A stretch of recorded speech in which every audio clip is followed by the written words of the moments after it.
5 seconds to go.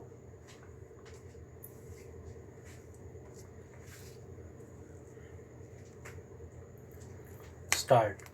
Sir, I support the black money, undisclosed foreign income and assets and imposition of tax bill 2015. As our leader has said, the Congress party fully supports this bill. At the same time, we have to bring up certain deficiencies which are there to be rectified in future amendments. First of all, I would like to bring to the attention of the government that we are bound by the United Nations General Assembly, which as early as 31st October 2003 had made that on the basis of recalling its resolution number 61 of 4th December 2000, it established an ad hoc committee to go into the question of these types of evasion of taxation throughout the world.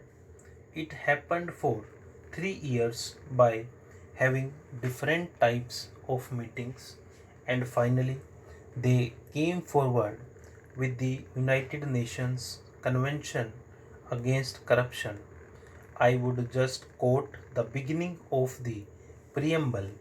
I quote, concerned about the seriousness of problems and threats posed by corruption to the stability and security of societies, undermining the institutions and values of democracy, ethical values, and justice, jeopardizing sustainable development and the rule of law. This is where the government has it.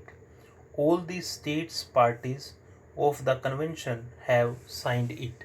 140 countries have signed this convention. On that basis, different levels of discussions were going on, and finally they came out with different topics and chapters, so to say, covering about 71 articles.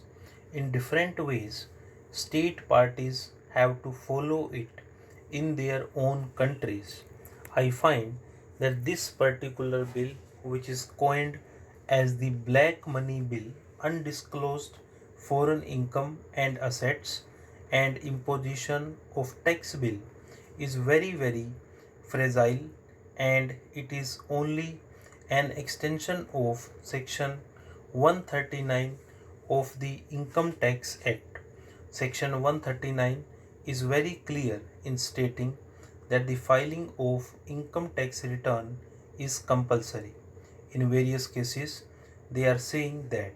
Finally, subclause 4 provides that any asset, including financial interest in any entity located outside India or signing authority in any account located outside India, is required to file a return of income in prescribed form compulsorily, whether or not he has the income chargeable to tax.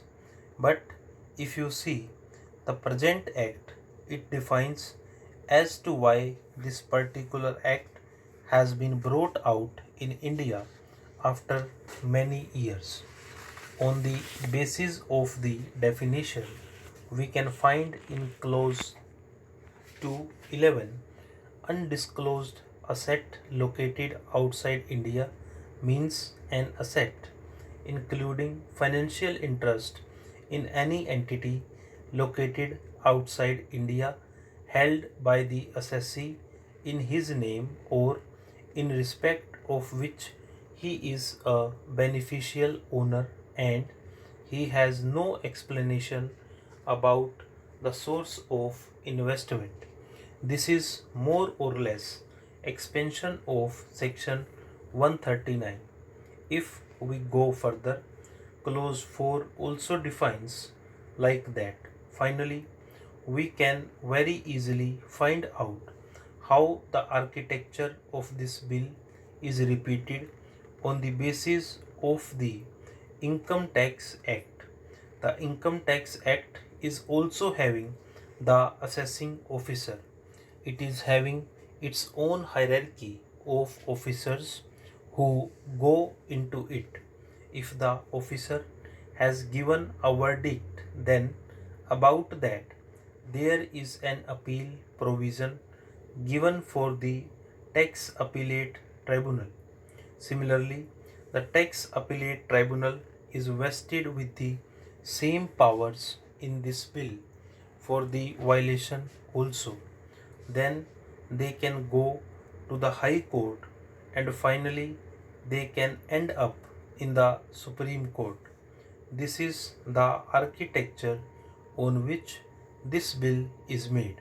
That means we are repeating the same act which is already there in the Income Tax Act, and we are culling out certain portions and defining it further and saying that we want to stop the black money.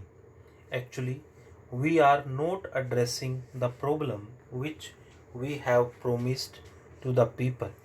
In the international convention also, we have shown such a position, and I will quote from Article 3 of the International Convention.